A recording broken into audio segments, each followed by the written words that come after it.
అమ్మాయి అంటే ఒక కొద్దిగా కోలుకున్న తర్వాత సడన్ గా మరి హార్ట్ స్ట్రోక్ లాగా కార్డియాక్ అరెస్ట్ తోటి మళ్ళీ కోమాలోకి వెళ్ళిపోయి చనిపోవడం జరిగింది. అయినా కూడా మా యొక్క ఎమ్మెల్సీ దండ విఠల్ గారు మొత్తం అక్కడ కాపలా ఉన్నట్టుగానే ఉండి పర్యవేక్షణ చేయడం జరిగింది.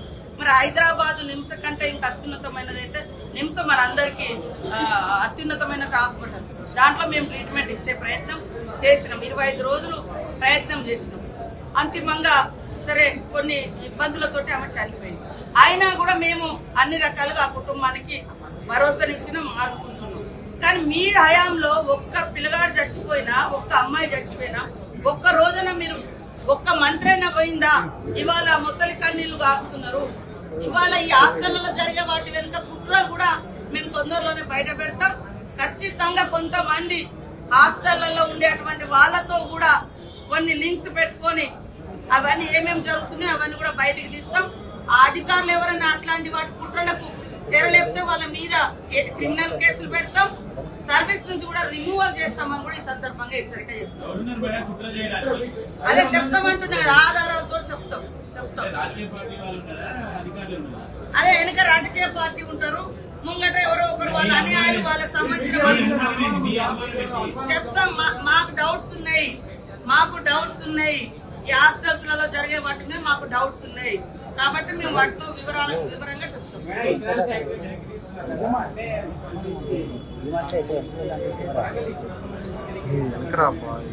అక్కడ గ్రామ సభ జరుగుతుంది. గ్రామ సభలో ఏం చేసిరో లోకానికి అంతా తెలుసు. దాన్ని కప్పిపుచ్చుకోవడానికి ఏం చేశారు వీళ్ళు? గ్రామ సభలు కూడా లేకుండా ఇట్లాంటి పర్మిషన్లు ఇచ్చారు. మనకి ఎక్కడైనా కూడా ఏ కంపెనీ అయినా కూడా ఒకటి ఏదైనా ల్యాండ్ అక్విజిషన్ జరగాలంటే కొత్త గ్రామ సభలు జరగాలి. వీళ్ళు మరి అనేక గ్రామాలలో గ్రామ సభలు లేకుండా లారీలలో రైతులను జనాలను పశువుల్లాగా ఎక్కించి రాత్రి పోలీసులను పెట్టి తరలించినటువంటి ఘటనలు కొండపోచమ్మ కావచ్చు, లేకుంటే మేఘలగా మల్లన్న సాగర్ కావచ్చు, మిట్మానేర్ కావచ్చు, ఇట్లాంటి ఎన్నో వేసారు. వాళ్ళ యొక్క నియంతృత్వానికి అది నిదర్శనం. మేము లగ్చర్లలో మరి అక్కడ చేసింది గ్రామ సభ పోతే ఎట్లా లారీ బండలతో కొట్టించారో మీరు చూసారు. కాబట్టి దాని మీద ప్రజల అభిప్రాయం మేరకు ముందుకు పోవడం జరుగుతుంది.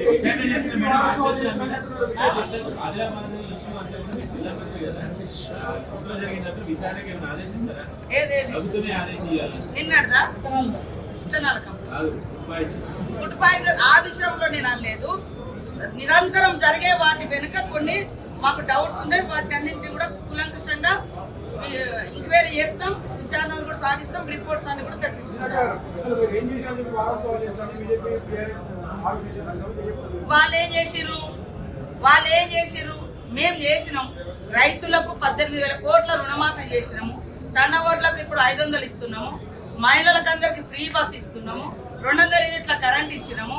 500కే గ్యాస్ సిలిండర్ ఇస్తున్నాము. ఇందిరమ్మ ఇళ్లకు ఆల్రెడీ నిర్మాణానికి కమిటీలు వేస్తున్నాము. ఇట్లా మరి 53,000 1 ఇయర్ కాకముందే 53,000 మందికి నిరుద్యోగులకు ఉద్యోగాలు ఇచ్చినాము.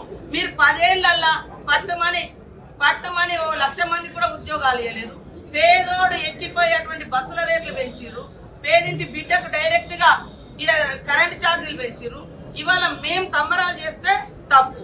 మీరు దావతులు ఇచ్చి చెరువు గట్ల మీద మేకలు పోయండి అలాయ్ బలాయ్, అది కాదు మేము చేసేది. మేము చేసిన ప్రగతి చెప్పుకుంటున్నాం. చేయాల్సినటువంటి విషయాలను కూడా పబ్లిక్ తో డిస్కస్ చేస్తున్నాం. తద్వారా రైతులకు గాని, మహిళలకు గాని, యువతకు గాని ఒక హోప్, నమ్మకం ఇస్తూ ప్రగతి పదంలో నడవడం కోసం ప్రజల యొక్క సహకారాన్ని తీసుకుంటూ ఈ సభలు నిర్వహించుకోవడం జరుగుతుంది. కానీ వాళ్ళ లెక్క మేకను కోద్దాం, అలాయ్ బలాయ్ చేద్దాం, ఇంకేదో అక్కడెక్కడ ఫంక్షన్లు చేద్దామని మేము చేయట్లేదు. ప్రగతి పదంగా మా ప్రభుత్వము ఈ యొక్క సభలను నిర్వహిస్తా ఉంది. అందరూ సహకరించాలని కోరుతున్నాం.